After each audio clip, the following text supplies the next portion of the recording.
Sessions are one of those things that you've probably seen everywhere. Everyone that's ever seen a digital dashboard has probably seen this, the term sessions or visits, and probably not stopped twice to think about what it actually is or how do we define it.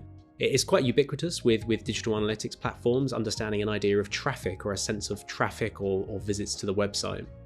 The thing about Google Analytics 4 is that we measure sessions using this session start event. So that raises two kind of fundamental questions. What has the session_start event got to do with anything? And secondly, how the hell does it work it out? This is one of these automatically collected events. So how does Google Analytics automatically collect or understand when a session started? The first thing we have to introduce is the idea that sessions aren't intrinsically actions or trackable in a sense. They're not something the user does. There is such thing as a browser session that has nothing to do with the data in Google Analytics 4. We can't track, in a sense, what the user does in the browser. We can't track when a tab is opened or closed or moved or left open in a bunch of tabs that I'm sure we've all got tucked away on our browsers somewhere. What we can track is we can track page views and other kind of interactive events on the website or applications. So Google has to infer the idea or the concept of a session off the back of these existing events. The way it does that, it uses a time-based calculation, and so it just assumes when no events are coming through, when the user's not logging a series of events for a period of time or having inactivity, or I suppose being inactive, then after a certain amount of time that elapses, then that class is the end of a session, and then when they start interacting and logging events again, that starts a new session.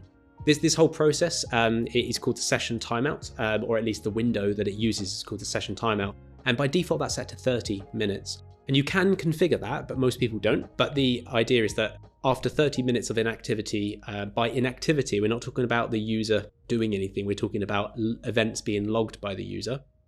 We can't track eyeballs and the user's kind of navigation. All we can track is these things called events. So when a user has been inactive or not logged an event for 30 minutes, the next time they do, it logs a new or creates a new session. And the way Google Analytics does that is it logs a new session start event. So everything is completely calculated on the device, whether it's the website browser, the browser via the website, or a mobile application. So look, I'll just go through a quick graphic here of exactly how that works, just a visual representation.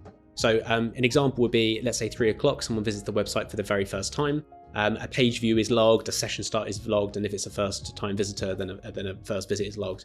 But then if there's a gap of over 30 minutes within their kind of event stream, and then they continue to log events after that, then the next event that's logged, in this case happens to be a page view, then creates a new session start event.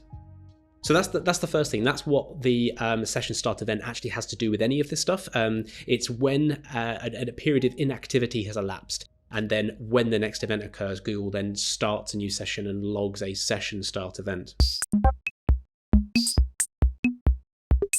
The thing about this is that, and I suppose this is the second question of how this ties into the concept or the number of sessions in a report or a dashboard, is that weirdly, or maybe oddly, Google Analytics does not use just a count of session start events to report sessions in the interface. So whether you're using a dashboard you've built via the API using something like Looker Studio, or whether you're going and looking at your reports within Google Analytics 4, you might see a slight discrepancy between a count of session start events, which is in a sense the number of sessions, and the number of sessions that might exist in exactly the same report. And that's because of basically a cost-saving exercise for Google Analytics they're doing behind the scenes to process this huge amounts of data to understand sessions within the context of the data. So I'll share a link to this documentation in the description of this video, but they use a process that I have no idea how it works, but they use a process called hyperloglog++.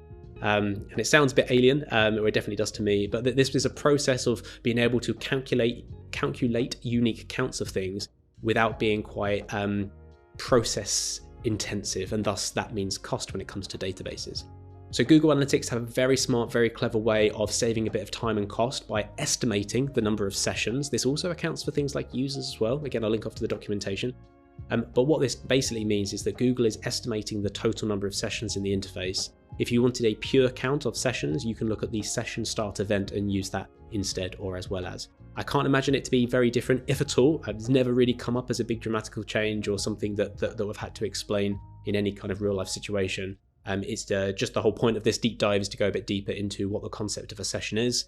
what the session start event means and how that's tracked, but then also how that translates into the interface and the reports using sessions.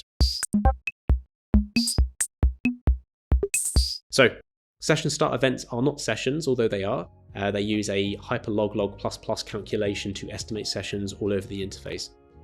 If you're using the BigQuery export, or if you're using Looker Studio using the API, then you can always just use or default back to an event count for the session start event to get your exact sessions.